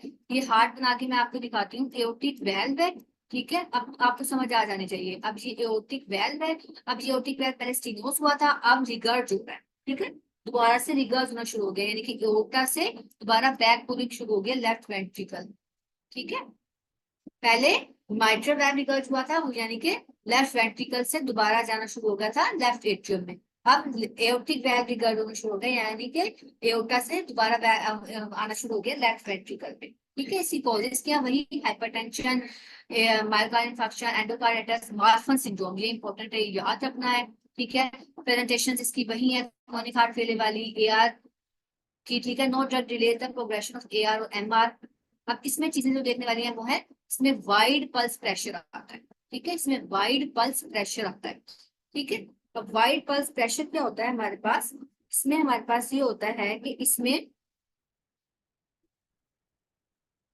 यानी कि पल्स प्रेशर जो है वो वाइड होता है, यानी कि उसमें स्पेस ज्यादा हो जाती है। ठीक है, और दूसरा यानी कि जो प्रेशर है उसमें स्पेस ज्यादा हो जाएगी। ठीक है, और वाटर हैमर पल्स। अब हम वाटर हैमर पल्स देख लेते हैं कि वाटर हैमर पल्स हमारे पास क्या होगी। वाटर हैमर पल्स ना बेसिकली होते हैं कि वाइड बाउंडिंग पल्स, यही एग्जैक्ट वर्ड्स आपने याद रखने हैं कि इसमें बाउंडिंग पल्स होती है। ठीक है, इसमें जब आप पेशेंट का हाथ ऊपर की तरफ करते हो और फिर नीचे की तरफ करते हो, उसकी वजह से आपके पास क्या होता है कि इसमें सिम्टम्स इस तरह के आते हैं कि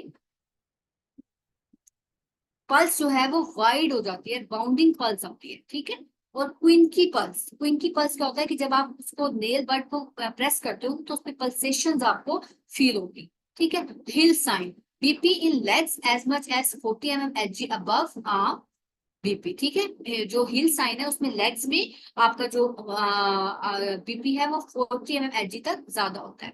हेड बॉबिंग, डी मूसेट साइन क्या होता है कि हर हार्ट बीट के ऊपर आपका हेड जो है वो बॉब करे, हेड टिल्ट हो, हर हार्ट बीट के ऊपर आपका हेड जो है वो टिल्ट हो। ठीक है, इसमें जो वो आता है नंबर आता है वो डायस्टोलिक डिक्रीसेंडो नंबर आता है। ठीक हो गया। हैंड ग्रिप करने से क्या होता है कि इंक्रीज आफ्टर लोड इंक्रीज हो जाएगा। ठीक है, by compressing the arteries of the arms make it worse. Hand grip की वजह से ये मरमर वर्स होता है। ठीक है, डायग्नोस्टिक टेस्ट वही सारे हैं, ट्रीटमेंट भी वही सारा है, डायग्नोस्टिक डायग्नोस्टिक्स, एस इनहिबिटर्स और अर्ब्स, सर्जिकल बैग रिप्लेसमेंट में हम कर सकते हैं। ठीक हो गया, ये वही सारी बातें। अब माइट्रल वैल्वुलाइसिस में एक चीजें डिफरेंट थी, ये आपने मैं पीडीएफ शेयर कर दूंगी, आप लोगों ने देख लेनी है। ठीक है, इसमें भी सिम्टम्स वही क्रोनिक हार्ट फेलियर के आते हैं। इसमें मेनली जो है पैल्पिटेशंस होती हैं और एटिपिकल चेस्ट पेन होता है माइट्रल वैल्व प्रोलैप्स, और इसमें पैनिक अटैक्स भी साथ। ठीक है, इसमें जो मरमर है वो आपने याद रख लेना, मिड डायस्टोलिक क्लिक आता है इसमें। ठीक है, क्या आपने देख लेना है। अच्छा जी, उसके बाद ये चीजें हैं जो देखने वाली हैं, मैंने सारी वैसे आपने को समझा दी है। ये फर्स्ट स्टेप 1 का है। ठीक है, सारी मैंने आपको समझाई है। ये देखें, लेफ्ट माइट्रल स्टेनोसिस है सबसे पहले, इसमें लेफ्ट एट्रियल प्रेशर इंक्रीज हुआ। अब आप सारी पिक्चर्स अपने माइंड में लेके आए। अब क्या हुआ, लेफ्ट एट्रियल प्रेशर इंक्रीज हुआ। ठीक है, ये मैंने आपको सारा समझाया। इसमें क्या होगा कि एंड डायस्टोलिक वॉल्यूम जो है वो डिक्रीज हो जाएगा। एंड जब इसमें स्टीनोज हुआ है ना, एंड डायस्टोलिक वॉल्यूम क्या होता है, डायस्टोलिक वॉल्यूम यानी कि जो फिलिंग के दौरान फिलिंग के एंड पे जो वॉल्यूम होगा, एंड डायस्टोलिक वॉल्यूम, डायस्टोलिक होती है filling, ventricular filling, end diastolic volume, filling के एंड पे जो वॉल्यूम होगा ना वो भी डिक्रीज हो जाएगा। ठीक है, यानी कि लेफ्ट एट्रिया के बाद जो लेफ्ट वेंट्रिकल में ब्लड जाना था, ये है आपका हार्ट।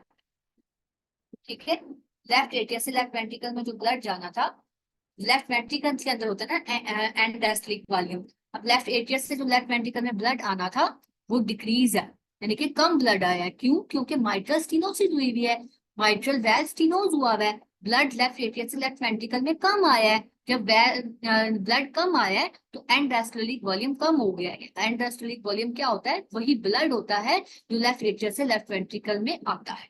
ठीक है, जब एंड डायस्टोलिक वॉल्यूम कम है, ब्लड वेंट्रिकल्स में ब्लड कम आया है, तो ब्लड आगे पंप भी कम होगा। जब आगे पंप कम होगा यानी एओर्टा में कम जाएगा, तो इसका मतलब है स्ट्रोक वॉल्यूम कम हो गया। मैंने आपको समझाया, स्ट्रोक वॉल्यूम कम हो गया यानी कि एंड सिस्टोलिक वॉल्यूम कम हो गया। सिस्टली के बाद जो वॉल्यूम था वो भी कम हो गया, सिस्टली के बाद जो वॉल्यूम होता है वो भी कम हो गया। मैंने आप ये लिखा हुआ एंड सिस्टोलिक वॉल्यूम भी कम हो गया। जब एंड डायस्टोलिक वॉल्यूम कम है, फिलिंग के बाद वॉल्यूम कम है ब्लड का, एंड सिस्टलिक वॉल्यूम यानी सिस्टली के बाद, तो यानी कि कॉन्ट्रैक्शन के बाद भी जो वॉल्यूम होगा वो भी कम ही होगा ऑब्वियसली। स्ट्रोक वॉल्यूम भी मैंने आपको बता दिया था कि स्ट्रोक वॉल्यूम भी कम होता है, यानी कि जो एक कार्डियक साइकिल के ऊपर ब्लड में कॉन्ट्रैक्ट होके एओर्टा में जाना था वो कम है। क्यों कम है? कम है क्योंकि लेफ्ट एट्रिया से लेफ्ट वेंट्रिकल में ब्लड सारा नहीं आ रहा, कम आ रहा है, ब्लड सारा लेफ्ट एट्रियम में ही रह रहा है। ये लेफ्ट एट्रियल, ये लिखा हुआ है सारा ग्राफ बना हुआ है, left atrial pressure is more than the left ventricle pressure. ये बात याद रखनी है, ठीक है। ये बना हुआ लेफ्ट एट्रियल का प्रेशर, ये लेफ्ट एट्रियल का प्रेशर बना हुआ है, ये ज्यादा है, और ये जो बना हुआ है ये लेफ्ट वेंट्रिकल का प्रेशर, ये कम। ठीक हो गया। अब माइट्रल स्टेनोसिस, एओर्टिक स्टेनोसिस देख लो, इसमें भी हमने कहा कि लेफ्ट वेंट्रिकुलर प्रेशर इंक्रीज। अब एओर्टिक स्टेनोसिस में ये बात मैंने बता दी कि लेफ्ट वेंट्रिकुलर प्रेशर इंक्रीज क्यों हो रहा है, और इसमें एंड सिस्टोलिक वॉल्यूम इंक्रीज हो रहा है। एंड सिस्टोलिक वॉल्यूम क्यों इंक्रीज हो रहा है? क्योंकि आगे ब्लड नहीं जा रहा। एंड सिस्टोलिक वॉल्यूम यानी कि जो कंप्रेशन के बाद जो वॉल्यूम बचता है वो इंक्रीज हो रहा है। ठीक है, यानी कि कॉन्ट्रैक्शन के बाद जो वॉल्यूम ब्लड के अंदर बचा है, कॉन्ट्रैक्शन कम हो रही है। ठीक है, ये देखो अब मैं आपको यहाँ यहाँ से एओर्टा में जाना था ना, यहाँ पे कॉन्ट्रैक्शन ही कम हो रही है लेफ्ट वेंट्रिकल से। जब कॉन्ट्रैक्शन कम हो रही है, यहाँ स्टीनोसिस हुआ है, कॉन्ट्रैक्शन कम हो रही है, ब्लड कम जा रहा है लेफ्ट वेंट्रिकल से एओर्टा में। जब ब्लड कम जा रहा है तो इसका मतलब है ब्लड सारा लेफ्ट वेंट्रिकल के अंदर ही रह रहा है। जब ब्लड लेफ्ट वेंट्रिकल के अंदर ही रह रहा है, इसका मतलब है सिस्टोलिक वॉल्यूम ज्यादा है। इसका मतलब है एंड सिस्टोलिक वॉल्यूम ज्यादा है। No change in diastolic volume, ये बात समझने वाली। स्ट्रोक वॉल्यूम डिक्रीज, ये बात भी समझने वाली है। वेंट्रिकुलर हाइपरट्रोफी मैंने समझा दिया कैसे हो रही थी। ठीक हो गया। उसके बाद माइट्रल रिगर्जिटेशन, इसमें ग्राफ ये देख लो, left ventricular pressure is more than the aortic pressure. ये लेफ्ट वेंट्रिकुलर का प्रेशर बनाया हुआ है, ठीक है, और ये उसने एओर्टिक प्रेशर बनाया है, ये ज्यादा है, एओर्टिक प्रेशर कम। ये बात समझ ली। उसके बाद mitral regurgitation, mitral regurgitation not to isobarometric phase. अब रिगर्जिटेशन में ये देख लेनी बात, रिगर्जिटेशन में आइसोबैरोमेट्रिक फेज जो है वो कोई ट्रू आइसोबैरोमेट्रिक फेज नहीं होता। ठीक है, इसमें भी नहीं है, इसमें भी नहीं है। एंड सिस्टोलिक वॉल्यूम डिक्रीज हो गया इसमें रिगर्जिटेशन में। क्यों डिक्रीज हो गया? क्योंकि ब्लड सारा पुल अप कर गया। अब ये देखो, अब ये हार्ट बनाया हमने, अब एक्सक्यूज करो भाई मेरे हाथ बना बना के थक जाएंगे। ब्लड जो है वो लेफ्ट, इससे जो है लेफ्ट वेंट्रिकल से लेफ्ट एट्रियम में आ रहा है, वापिस आ रहा है, तो एंड सिस्टोलिक वॉल्यूम इसमें भी कम है क्योंकि लेफ्ट वेंट्रिकल में ब्लड बचा ही कम, सारा तो लेफ्ट एट्रियम में चला गया। ठीक है, जब बचा कम तो and systolic volume decrease, and diastolic volume increase. ठीक है, क्योंकि जा रहा है, जा ज्यादा रहा है तो आ भी तो वापस ज्यादा रहा है ना, वापस आ रहा है तो एंड डायस्टोलिक वॉल्यूम इंक्रीज हो गया। और स्ट्रोक वॉल्यूम भी इसमें इंक्रीज है क्योंकि जब वापस आ रहा है लेफ्ट वेंट्रिकल में ब्लड ज्यादा है तो यहाँ से पंप भी ज्यादा होगा, जब पंप ज्यादा होगा तो स्ट्रोक वॉल्यूम भी ज्यादा होगा। माइट्रल रिगर्जिटेशन ये हो गया। Aortic regurgitation, no true isobarometric phase, end diastolic volume increase, stroke volume increase. अब फिर से हम हार्ट बना के देख लेते हैं। ये एओर्टा, ठीक है, यहाँ से वापस आ रहा है तो यहाँ से जा भी रहा है। ठीक है, एंड डायस्टोलिक वॉल्यूम इंक्रीज। ठीक है, एंड डायस्टोलिक वॉल्यूम इंक्रीज क्यों हो रहा है? कि ब्लड सारा यहाँ से वापस आई जा रहा है, ये यहाँ से वापस आई जा रहा है, यहाँ से वापस आ रहा है लेफ्ट वेंट्रिकल में। जब यहाँ से वापस आ रहा है लेफ्ट वेंट्रिकल में, तो यह एंड डायस्टोलिक वॉल्यूम इंक्रीज कर रहा है, वेंट्रिकल में ब्लड ज्यादा कर रहा है। स्ट्रोक वॉल्यूम इंक्रीज क्योंकि वापस में तो जा रहा है ना, ज्यादा ही वापस में तो जा रहा है, क्योंकि रिगर्ज हुआ पड़ा है। दोनों साइड पे इंक्रीज, रिगर्ज में दोनों साइड पे इंक्रीज होता है, आ भी ज्यादा रहा है, जा भी ज्यादा रहा है। जब जा वापस ज्यादा रहा है तो इसका मतलब है स्ट्रोक वॉल्यूम बढ़ा हो गया। स्ट्रोक वॉल्यूम होता ही है कि जा वापस ज्यादा। ठीक हो गया, ये बात होगी समझने वाली। अच्छा जी, फिजियोलॉजिकल स्प्लिटिंग, स्प्लिटिंग वाली बात वही है सारी कि स्प्लिटिंग हो गया, नॉर्मली नॉर्मल डिले आ जाता है इसके अंदर, वाइड स्प्लिटिंग, ये सारी चीजें जो फिजियोलॉजी वाली हैं, ये सारी स्टेट में समझाई गई डॉक्टर ने। आप ये चीज देख लेते हैं बस इसमें, ऑस्कल्टेशन वाली, हाँ ये देख लें। वो फिफ्थ, इसमें मर्मर्स देख लो। ये जो माइट्रल स्टेनोसिस का था वो डायस्ट्रिक मर्मर था, उसकी टेंट्रिकोसिस स्पेस में आया था। और माइट्रल इरिटेशन का कौन सा मर्मर था, वॉसिस्टोलिक मर्मर या पैंसिस्टोलिक मर्मर, ये दोनों वो क्या कहते हैं, दोनों ही किस में आ रहे हैं आपके, इसमें दोनों ही आपके आ रहे हैं इसमें, इसमें माइट क्या, फिफ्थ इंटरकोसिस स्पेस में। ठीक है, उसके बाद आपका आ जाता है यहाँ पे फोर्थ इंटरकोसिस स्पेस में है। ठीक है, एरिया जो कि सेकंड लेफ्ट इंटरकोस्टल स्पेस में है। ठीक है, एओर्टिक एरिया जो कि राइट सेकंड इंटरकोस्टल स्पेस में है, जो कि रेडिएट करता है कैरोटिड में। माइट्रल रिगर्जिटेशन वाला रेडिएट करता है एक्सिला में। माइट्रल स्टेनोसिस वाला अपनी जगह पे ही रहता है, वो रेडिएट नहीं करता।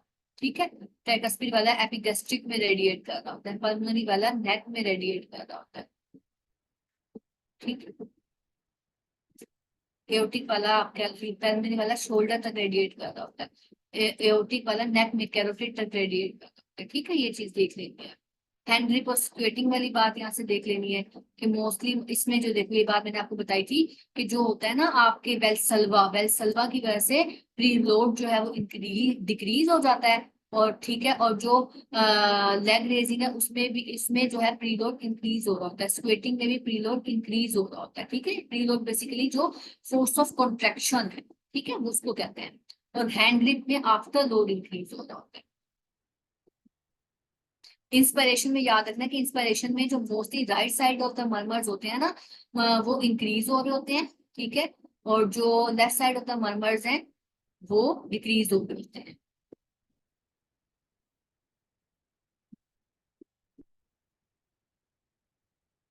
ये सारी वही बातें जो मैंने आपको बता दी है, माइट्रल स्टेनोसिस की वही ओपनिंग स्नैप आ गई। ठीक है, ये सारी वही बातें, रिमैटिक फीवर, लेफ्ट प्रेशर ज्यादा, delayed rumbling, delayed systolic murmur, सारी ना स्टेप 1 की बातें हैं, यानी कि सीपीएस वालों के लिए भी सारा कवर हो गया है। और एओर्टिक स्टेनोसिस की भी वही बातें हैं। सिम्पल्स पार्वस एट टार्डस वाली बात देख लेंगे कि सिम्पल्सिस जो है वो वीक हो जाती है और डिलेड होती है। ठीक है, sympathy angina dyspnea SAD and mnemonic याद रख लेना है। ठीक है, और माइट्रल रिगर्जिटेशन में अब आपने देख लेना है कि माइट्रल रिगर्जिटेशन में आपका वही ग्लोइंग मर्मर होता है। ठीक है, यही, और हेपेटिक फीवर होता है इसमें, और इन्फेक्टिव एंडोकार्डाइटिस होता है। ट्राइकस्पिड एओर्टिक रिगर्जिटेशन में हाई पिच ग्लोइंग मर्मर होता है, इसमें बियर याद रखना है आपने, mnemonic bear, bicuspid aortic valve, endocarditis, ये सारा याद रखना है। ठीक है, और बस मैं आपको इसी चीज एक तो दिखा देती हूँ।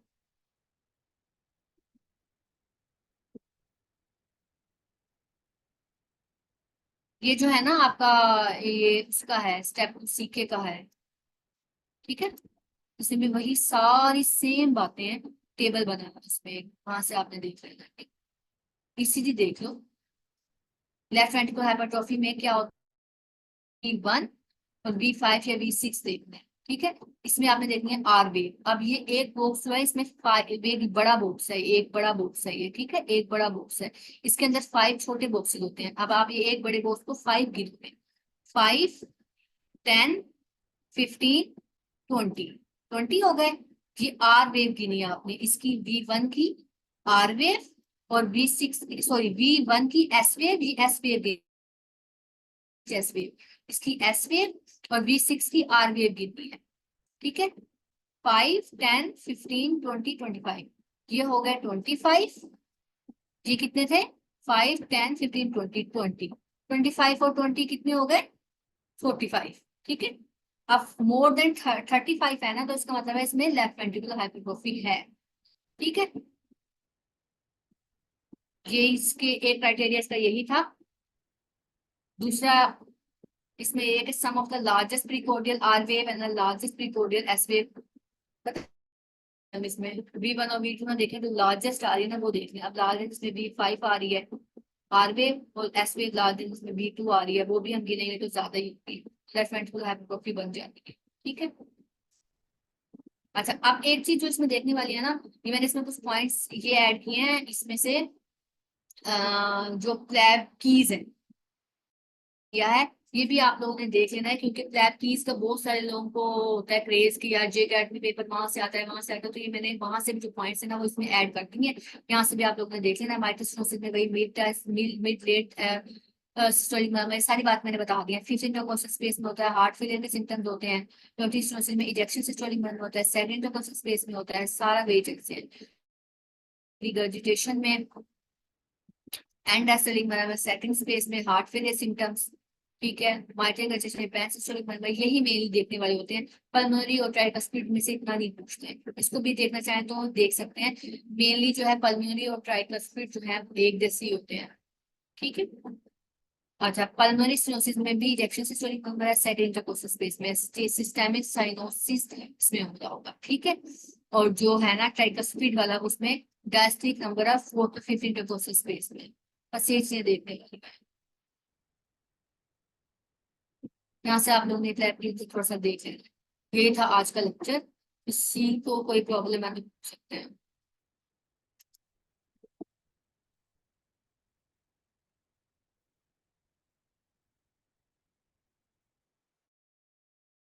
लेक्चर हम अपना खत्म करते हैं, ग्रुप में हम क्वेश्चनिंग कर लेते हैं। ठीक है।